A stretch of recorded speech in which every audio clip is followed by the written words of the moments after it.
The dude in Provo, Utah, who affectionately referred to himself as the BYU Jew, Jake Retzlaff, seemingly has very serious interest in becoming OSU's new Jewish dude that just so happens to be slinging a rock.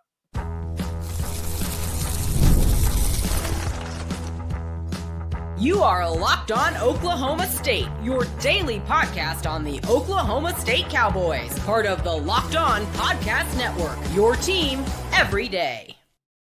Howdy, y'all, and hello, all. Welcome back to Locked On Oklahoma State, your top stop for all things Cowboy and Cowgirl related. My name is Cody Stovall. I want to thank you kindly for stopping by to make this your first listen. We're available on all of your podcasting platforms, visually as well on YouTube. Find me personally on X at Aldeo State. Today, we get to jump right into the conversation of the quarterback situation currently in Stillwater, Oklahoma.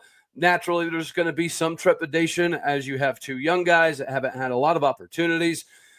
But if you can get somebody like a Jake Retzlaff to come in and be a solidification for the younger guys, that absolutely would be beneficial. And it also seems to be very possible. There are multiple publications have put out that Oklahoma State, UCF, Notre Dame, Temple seem to be the front runners currently for the services of Jake Retzlaff, which is kind of fun because we did see some individuals insinuating that he might have to go down significantly in levels. I wholeheartedly disagree.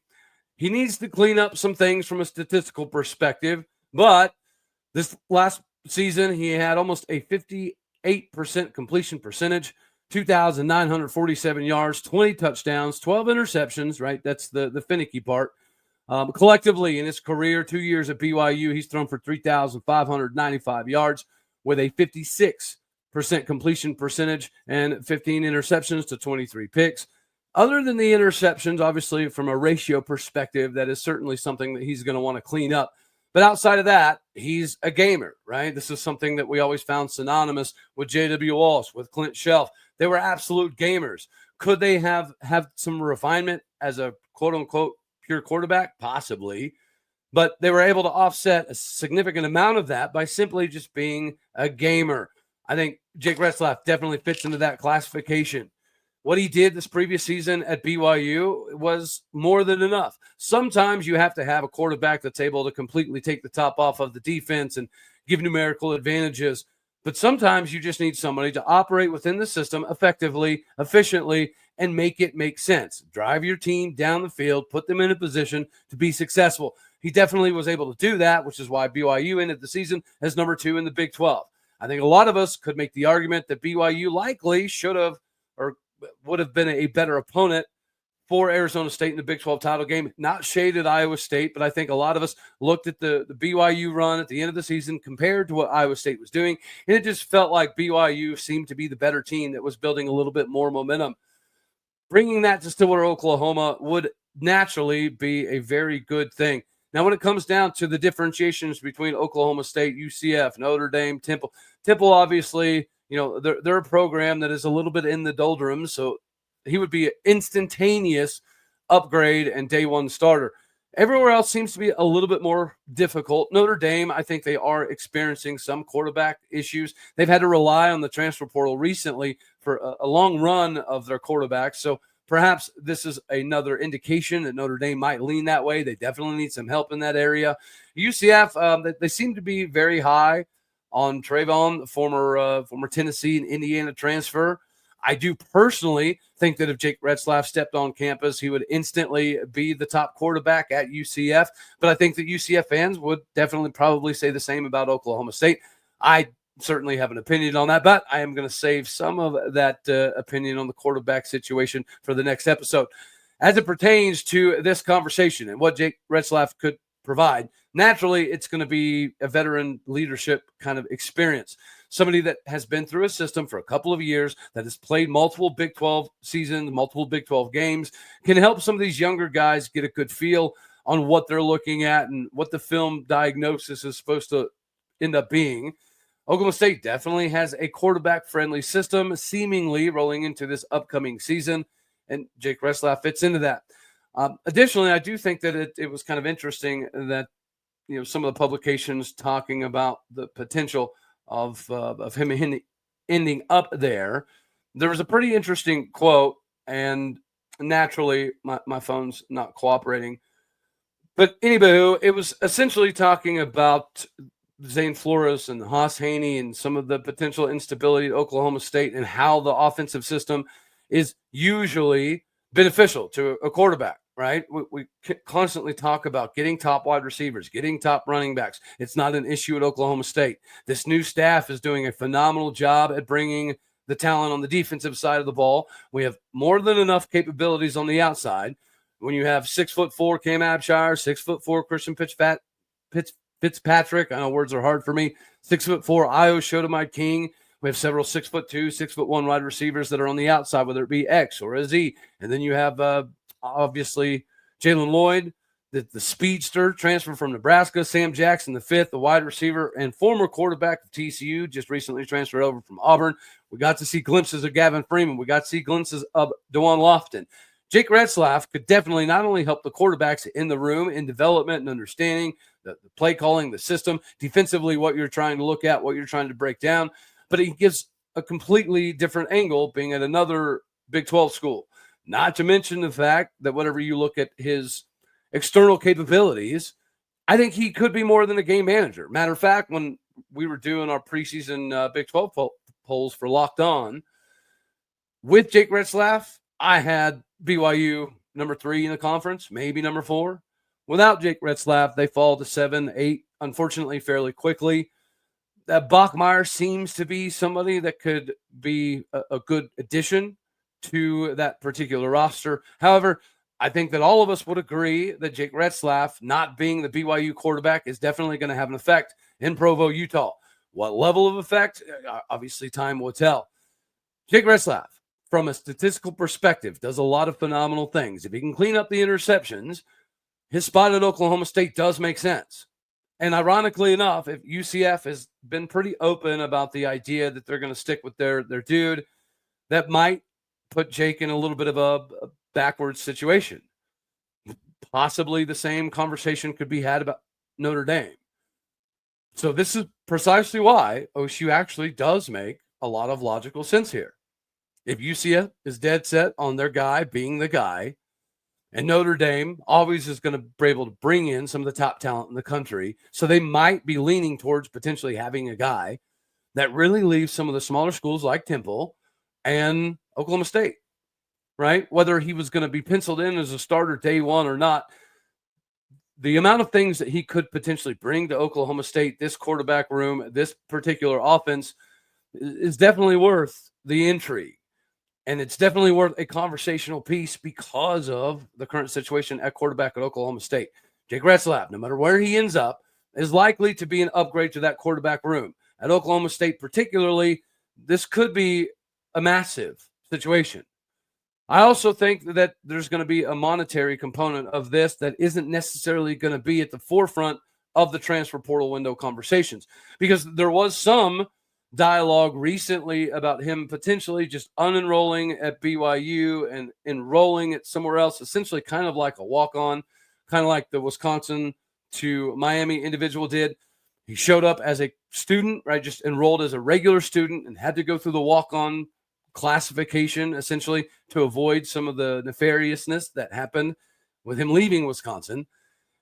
And maybe this makes more sense. Maybe him getting those opportunities at another Big 12 school is precisely what he's looking at. And I think a lot of us would agree that is good for the conference. This is a quarterback-driven league. And it's been a while since we've been able to say that. You definitely don't want to run off some of the better quarterbacks in the conference, regardless of what the stipulations are, because a lot of us understand that if Jake Retzlaff would have had these, relationships at 95% of schools across the country, it wouldn't necessarily have been a big deal, especially whenever the other individual drops all the charges or the case or whatever it ended up. The legalities of it seem to be pretty squared away. The difficulty for Jake Retzlaff might just be timing. But you also have this new transfer portal window that is bound to pop up and maybe create a little bit of chaos, or maybe it's just going to be an average topical conversation.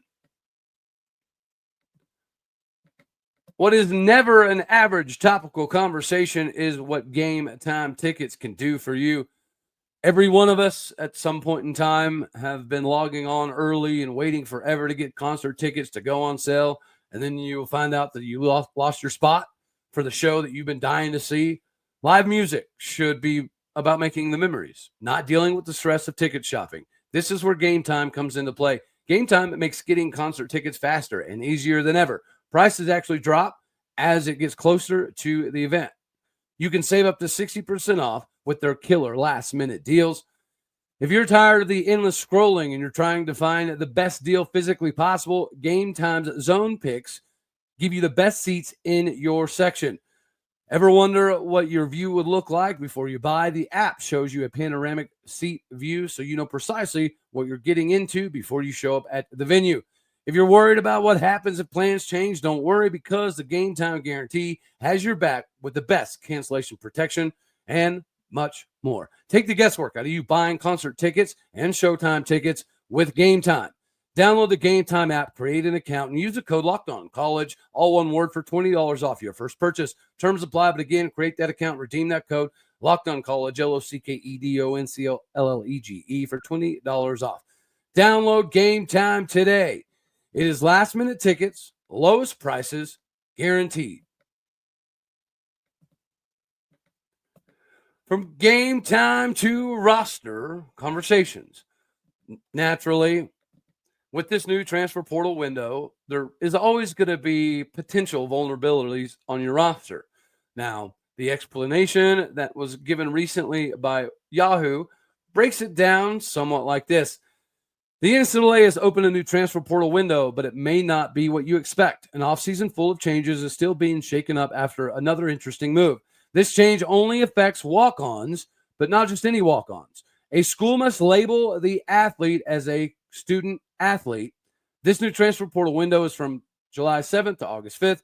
Only the athletes who are eligible to play in 24-25 season and had a roster spot for this upcoming season will be able to enter the portal. So there's a lot of craziness kind of mixed up in there. But Mike Gundy did address this recently, and whenever he talked about it, naturally, I think we all understand that the designation is important. And if you're a fringe individual on the roster, that's important. So I wanted to take a little peek at the Oklahoma State roster because I don't think that we're necessarily going to have any of these new portal window casualties, but it is a possibility, especially whenever you take into consideration that this Jake Retzlaff conversation seems to be heating up and gaining a little bit more steam to it.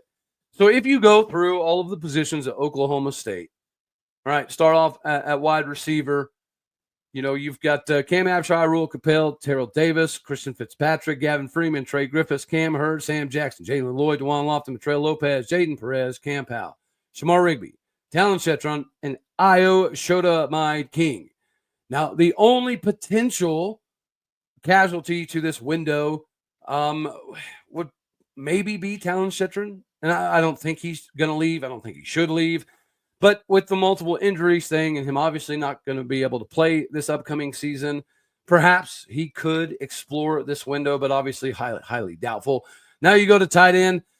We have so many tight ends that maybe numerically there's a possibility that somebody could be a casualty, but it is very evident that we're going to emphasize the tight end position this year. So also unlikely. But if you were to talk about a tight end that might be part of this, I would imagine it would be Quentin Stewart. The 6'3", 250-pound redshirt senior has been here for a number of years. So if we are going to have a tight end casualty that would be classified as a walk-on in any capacity for roster manipulation purposes, it would possibly be Quentin Stewart. Then you go down to safety. We've been able to add a couple really nice pieces recently. We were able to get a couple in the recruiting high school window. But if we were to potentially have a safety casualty, I would imagine it might be Cooper Lai. And which that's not fun, right? Because he's an Oklahoma kid and he's only been here a couple seasons. But again, this is just based off of how long you've been here. Are you a transfer? Have you started previously? So on and so forth. We'll keep on trucking here. You go down to running back. Naturally, we're going to likely use all of your running backs. There's not a season typically ever that you don't have some banged up dudes at the running back position. But out of all of these dudes, since we do know that Jaden Allen Hendricks is not going to play this year, and likely he's going to take that red shirt, probably the same with Talon Shetron. But, I mean, if I were to give a name per position, Talon might be the only option.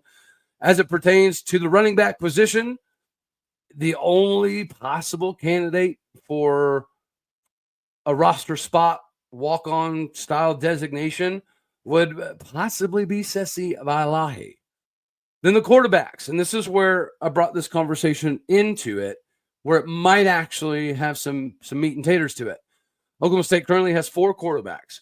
If the Cowboys were to obtain the services of Jake Retzlaff, then that would likely put Mason Schubert in a slightly precarious situation. The 6'3", 195-pound freshman from Stillwater, Oklahoma, was brought in to bolster the quarterback room and be that guy just in case some things got kind of crazy. If you brought in Jake Retzlaff, obviously I do think numerically you would have to designate somebody to this walk-on status. Punter, we only have 2 punters, so that's a moot conversation. Linebackers, obviously we have several linebackers, including quite a bit of the new guys, which is precisely why, unfortunately, the only casualty I could see as a linebacker would be Poisson, which would be a shame because we have seen moments where he recently has kind of come on.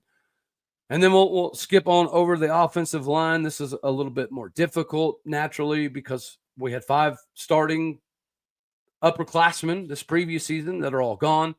But when you scroll through the offensive linemen, the only one that doesn't really invoke a lot of knowledge would be Matthew Wade, 6'4", 271 pounds, out of Deer Creek, Edmond, Oklahoma.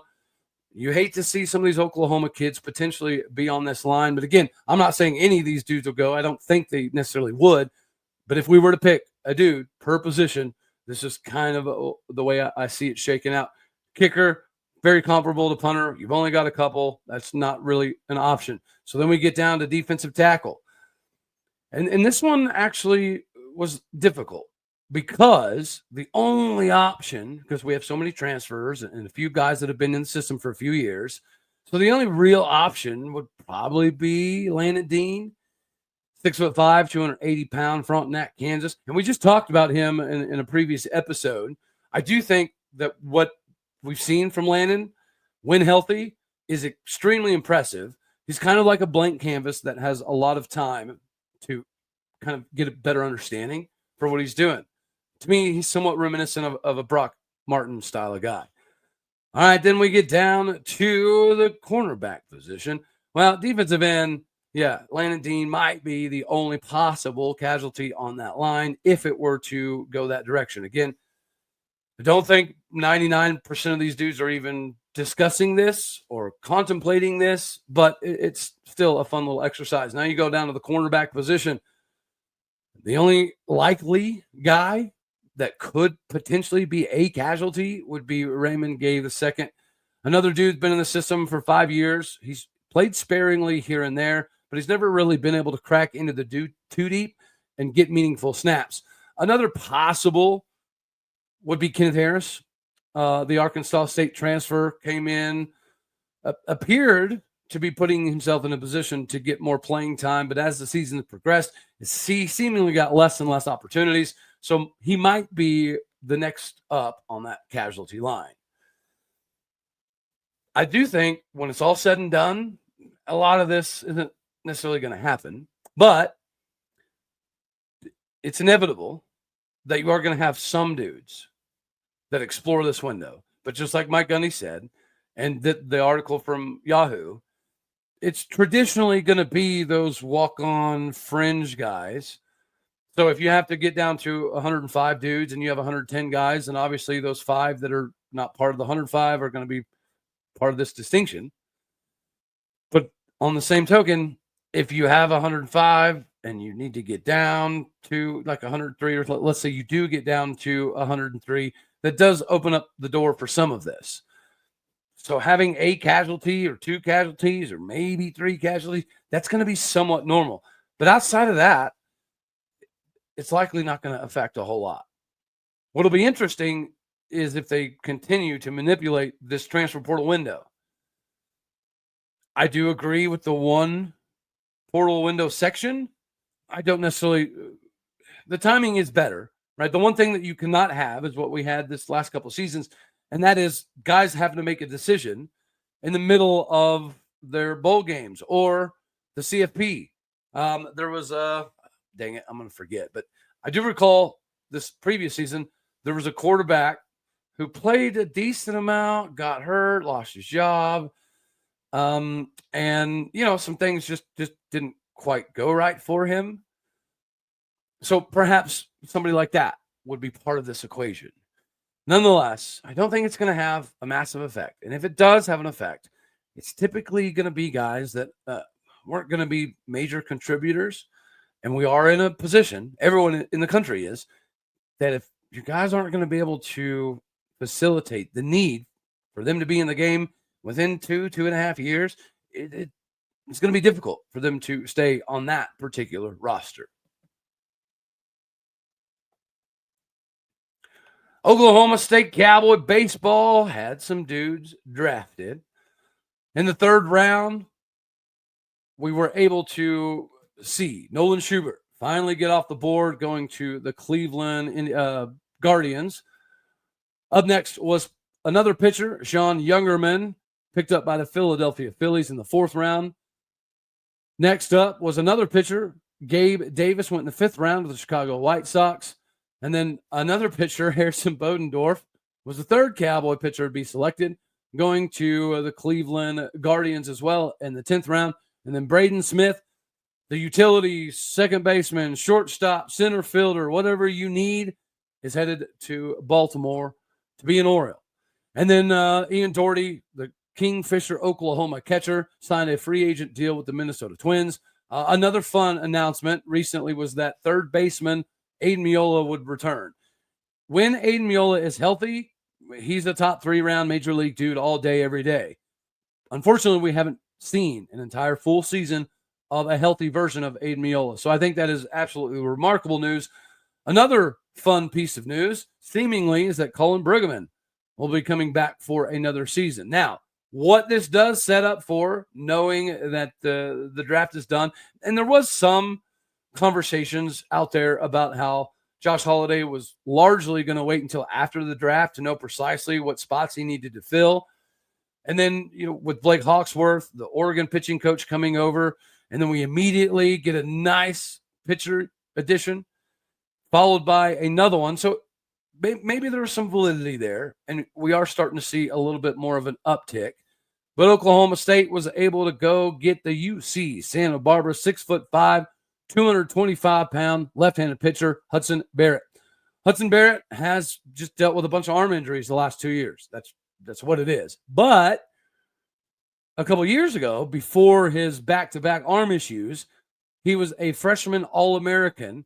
He finished the season with a 1.92 ERA with 21 appearances across 61 innings. He recorded 82 Ks and 32 walks while holding opponents just to a 195 batting average. Barrett is considered definitely, without a doubt, unquestionably, one of the top pitchers in this portal cycle.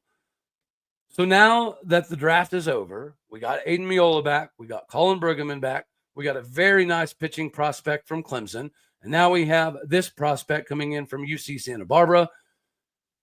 Is this the time for things to kind of heat up a bit? And when it comes to the draft, obviously there was a couple potential selections that would affect this upcoming recruiting class. By and large, we avoided that. Does this mean that our days of back-to-back top 10 recruiting classes are done? Yes, it does.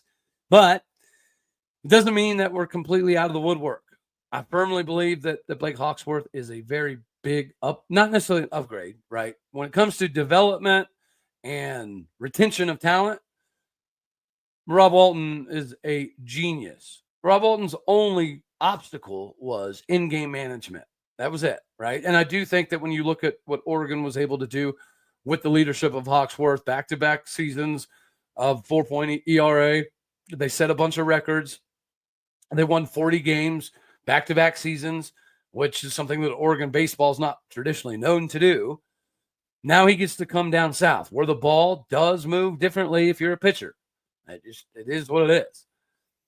Being able to come down to the South, Midwest, whatever you want to call it, region of Oklahoma State, coupled with the fact that you're going to play a lot of teams in conference that are regionally very comparable, I think this is a very good move for Blake Hawksworth. And I also do think from an analytical perspective, he's going to provide a little bit more. Rob Walton was super old school, which for the most part is not a bad thing, but there are instances where it could be slightly problematic. Like if you have the ability to have millions of dollars of biometric laser-guided reading systems, you should do it, right? Maybe Rob Walton wasn't a big fan of that kind of stuff.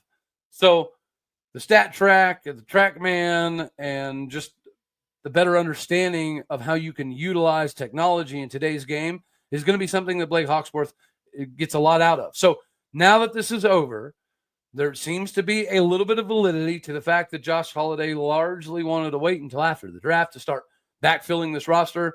Now is that time. And if that's the case, then we should expect Oklahoma State and Josh Holliday to start making some major moves. I do like the 2 pitching additions, but we obviously need more. We were a pitcher-heavy ball club this previous season that largely underperformed. Nolan McClain, he deserved where he went, right? There's absolutely no doubt about that. Hitting 300, 19 bombs, what was it, like 490 OBP, like a 660 or something, 670, something to that effect when it came to slugging percentage. Was a little bit of a downgrade from the previous year's Nolan Schubert. And I don't think that's on him.